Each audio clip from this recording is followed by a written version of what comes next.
भगवद्गीता अध्याय 2 श्लोक नंबर 2.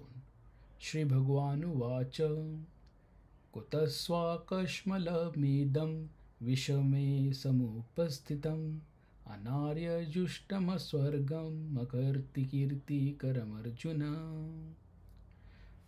पुरुषोत्तम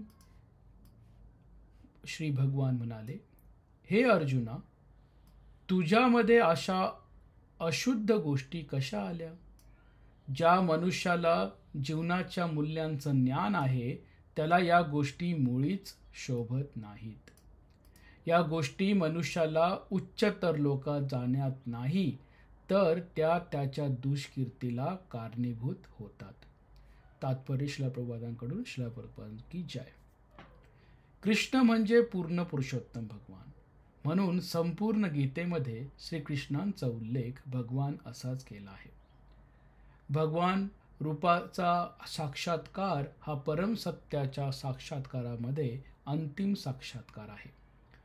परमसत्याचा साक्षात्कार 3 अवस्थांमध्ये होतो: निर्विशेष ब्रह्म, सर्वव्यापी आत्मा, परमात्मा किंवा सर्व जीवांच्या हृदयामध्ये स्थित परमसत्याचे स्वरूप आणि भगवान किंवा पुरुषोत्तम भगवान श्री कृष्ण.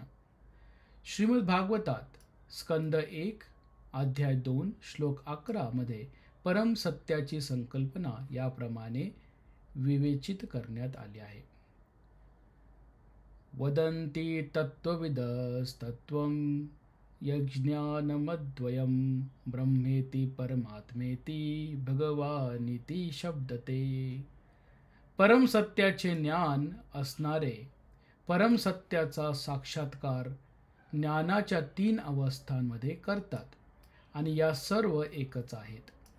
परमसत्याच्या अशा अवस्थांना ब्रह्म, परमात्मा किंवा भगवान असे म्हटले जाते. ही 3 दिव्य स्वरूपे सूर्याच्या उदाहरणावरून स्पष्ट करता येतात. सूर्याला विविध प्रकारची 3 स्वरूपे आहेत. उदाहरणार्थ सूर्यप्रकाश, सूर्याचा पृष्ठभाग आणि प्रत्यक्ष सूर्यलोक. जो केवळ सूर्यप्रकाशाचे अध्ययन करतो तो प्राथमिक अवस्थेतील विद्यार्थी आहे.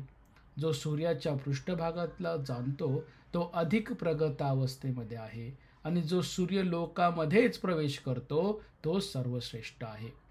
सामान्य विद्यार्थी जे केवळ सूर्यप्रकाश, त्याचे विश्वव्यापकत्व आणि निर्विशेष अशा दैदिप्यमान प्रकाशाचे स्वरूप जाणण्यात समाधान मानतात, त्यांची तुलना परमसत्याच्या केवळ ब्रह्म स्वरूपाचा साक्षात्कार करू शकतात त्यांच्याशी करता येईल.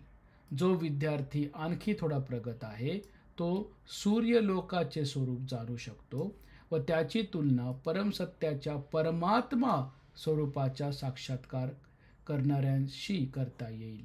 आणि जो सूर्यग्रहाच्या अंत देशात प्रवेश करू शकतो त्याची तुलना परमसत्याचा साकार स्वरूपाचा साक्षात्कार करणाऱ्यांशी करता येईल.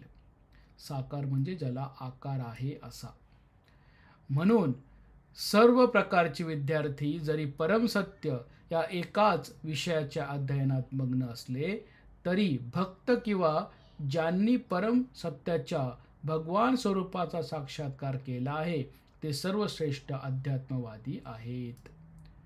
सूर्यप्रकाश, सूर्यगोल आणि सूर्यग्रहातील आंतरिक व्यवहार एकमेकांपासून अलग करता येत नसले तरी 3 विविध अवस्थांचे अध्ययन करणारे विद्यार्थी एकाच प्रकारचे नसतात. भगवान या संस्कृत शब्दाचे स्पष्टीकरण व्यासदेवांचे पिता महान आचार्य पराशर मुनी यांनी केले आहे. संपूर्ण ऐश्वर्य, भगवान कोणाला म्हणतात? संपूर्ण ऐश्वर्य, संपूर्ण बल, संपूर्ण यश, संपूर्ण सौंदर्य, संपूर्ण ज्ञान आणि संपूर्ण वैराग्य यांनी युक्त अशा सर्वश्रेष्ठ व्यक्तित्वास भगवान असे म्हटले जाते. असे अनेक लोक आहेत जे अत्यंत श्रीमंत, अत्यंत बलवान अत्यंत सुंदर, अत्यंत प्रसिद्ध, अत्यंत ज्ञानी, अत्यंत अनासक्त विरागी आहेत. पण असा कोणीही ठामपणे सांगू शकत नाही की त्याच्याकडे संपूर्ण ऐश्वर्य, संपूर्ण बल इत्यादी सर्व पूर्ण रूपामध्ये आहे. केवळ श्रीकृष्णच असे ठामपणे सांगू शकतात, कारण ते पुरुषोत्तम श्री भगवान आहेत. ब्रह्मदेव, भगवान शिव, नारायण किंवा कोणत्याही जीवाकडे श्रीकृष्णाइतके संपूर्ण ऐश्वर्य नाही. ब्रह्मदेव, भगवान शिव, नारायण किंवा कोणत्याही जीवाकडे श्रीकृष्णाइतके संपूर्ण ऐश्वर्य नाही. म्हणून स्वतः ब्रह्मदेवांनी ब्रह्मसंहितेमध्ये स्पष्टपणे सांगितले आहे की श्रीकृष्ण हेच पुरुषोत्तम श्री भगवान आहेत. त्यांच्या बरोबरीचा किंवा त्यांच्यापेक्षा श्रेष्ठ असा कोणी नाही. तेच आदिपुरुष किंवा भगवान आहेत व गोविंद या नावाने जाणले जातात आणि तेच सर्व कारणांचे परम कारण आहेत. ईश्वर परम कृष्ण सचिदानंद विग्रह अनादिरादिर गोविंद सर्व कारण कारणम. भगवंतांच्या गुणांनी संपन्न अशा अनेक व्यक्ती आहेत, परंतु श्रीकृष्ण हेच सर्वश्रेष्ठ आहेत, कारण कोणीही त्यांची बरोबरी करू शकत नाही. तेच परमपुरुष आहेत आणि त्यांचे शरीर शाश्वत, पूर्णपणे ज्ञानमय आणि पूर्णपणे आनंदमय आहे, म्हणजे सच्चिदानंद आहे. तेच आदिपुरुष गोविंद असून सर्व कारणांचे मूळ कारण आहेत. ब्रह्मसंहिता 5.1. श्रीमद भागवतात सुद्धा पूर्ण पुरुषोत्तम भगवान यांच्या अनेक अवतारांची यादी आहे, पण श्रीकृष्णांचे आदि पुरुष श्री भगवान असेच वर्णन करण्यात आले आहे व त्यांच्यापासूनच अनेकानेक अवतारांचा विस्तार होतो. एते चांश कला पुंस कृष्णस्तु भगवान स्वयं इंद्रारी व्याकुलं लोकम मृंगयंती युगे युगे. या ठिकाणी भगवंतांच्या ज्या अवतारांची यादी देण्यात आली आहे ती म्हणजे भगवंतांची विस्तारित रूपे आहेत किंवा त्यांच्या विस्तारित रूपांची अंश रूपे आहेत. पण श्रीकृष्ण हे स्वतः पूर्ण पुरुषोत्तम भगवान आहेत. श्रीमद भागवतम स्कंद 1 अध्याय 3 श्लोक नंबर 28. म्हणून परमात्म्याचे आणि निर्विशेष ब्रह्माचे उगमस्थान असणारे श्रीकृष्ण हेच पूर्ण पुरुषोत्तम भगवान परम सत्य आहेत. पूर्ण पुरुषोत्तम भगवंतांच्या उपस्थितीत अर्जुनाचा आपल्या नातलकांबद्दलचा शोक हा निश्चितच अशोभनीय आहे आणि म्हणून श्रीकृष्ण कुतः म्हणजेच कोठून या शब्दात आपले आश्चर्य व्यक्त करतात. आर्य म्हणून जाणल्या जाणाऱ्या सुशिक्षित समाजातील व्यक्तींकडून अशा प्रकारचे दौर्बल्य कधीच अपेक्षित नव्हते.